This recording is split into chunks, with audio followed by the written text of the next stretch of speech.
The stock market doesn't necessarily reflect the state of the economy, as you well know. And the economy's still strong. Unemployment's low. Jobs are up. Manufacturing's good. So I think we're going to be fine.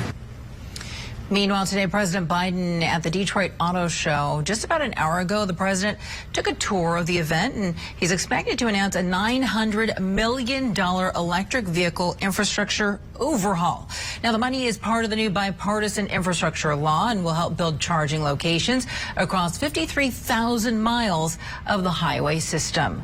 White House correspondent Willie James Inman joins us now live from Washington and has the details on the speech. So, Willie, I understand that there's going to be a huge investment when it comes to electric vehicle charging stations across the country. What exactly did the president lay out in his speech today? Yeah, that's right, Veronica. I anticipate those remarks will begin any moment now. The president was slated to speak just a little bit ago, but essentially this is something that the Biden administration is touting as a key priority. They want Americans to move away from those fossil fuels and drive more EVs, put solar panels on their homes. So the president is going to not only be talking about the bipartisan infrastructure law, he's also going to talk about the Inflation Reduction Act and the tax credits that Americans will be able to get their hands on to weatherize their home, to put solar panels on their homes, and to also buy EVs like the one that you see there that the president is taking a little bit of a test drive. That's the Cadillac Lyriq, I believe it is. That's an EV from General Motors. But the president also got behind the wheel of a different kind of car and said he was going to drive home. Take a listen. I'll tell you what. Let him drive it off. Watch out. I'll say to my head of my Secret Service detail, I'm driving home. It's hard to tell what kind of car that is there. Veronica, looks like a Corvette. I'm not sure if it's an EV, but it certainly is something that, I mean, we know the president is a car guy, and he loves cars. He loves sports cars.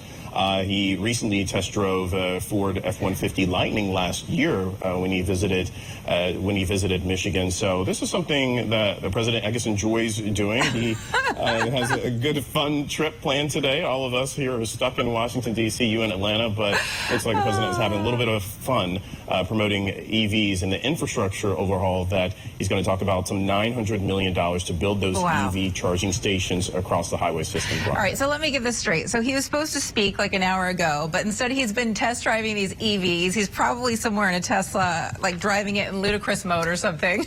He's holding us all up today, and you and I, we've been drawing the short straws, and we're stuck here in the studio. Oh well. So, I mean, it is what it is. It is what it is. And VP Harris, she's in Buffalo. She also drew a short straw today. She is not in a Tesla driving in ludicrous mode. What is she doing today? Because I do know that she's going to be speaking a little bit about the infrastructure bill. Is she also talking about this EV infrastructure?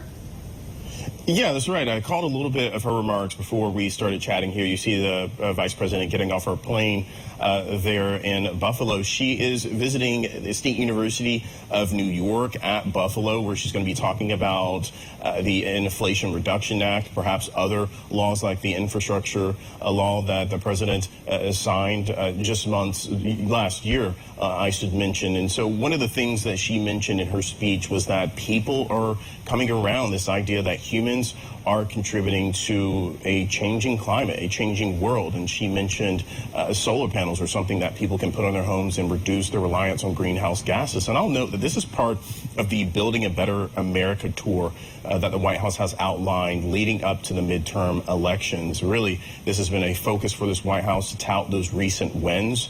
The president signing these bills into law. We have seen an uptick in his poll numbers, but Republicans, on the other hand, they're focusing on the economy, talking about inflation. You were talking about the economy just before you came to me here in D.C. That's something that Republicans are blasting the president for saying that his priorities, his pieces of legislation that he supports have contributed to an increase in inflation. And so you have these two sides, these two visions for the country, one from Democrats, one from Republicans, and they're battling it out ahead of the midterm elections, which will determine the balance of power here in D.C. Yeah, it is really interesting how it just depends on who you talk to in terms of, you know, what their thoughts are on the economy. If Republicans are going to say one thing, Democrats are going to say another.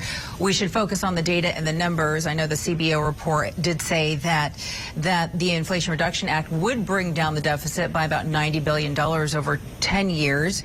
I don't know. That doesn't factor in the student debt program, does it? Yeah, certainly it doesn't, and that's something that will add to the deficit. More than $200 billion at the last check from the White House. Some estimates, like the Penn-Wharton budget model, estimate that it can contribute between some $400 to over $500 billion to the deficit. But certainly that is welcome news for millions of student loan borrowers who have been waiting for this president to act. This was a key campaign promise, that student loan forgiveness, and those applications for that forgiveness, I'll remind viewers, is scheduled to go out in early October. People can go on the Student Aid website and sign up for updates there. This has been a very big priority for this White House, with the president announcing that. And he says it's worth it, adding to the deficit, to be able to wipe out the student debt for some borrowers. Yeah, Willie James Inman, always with the good information there. Before I let you go, I'm getting a hard wrap.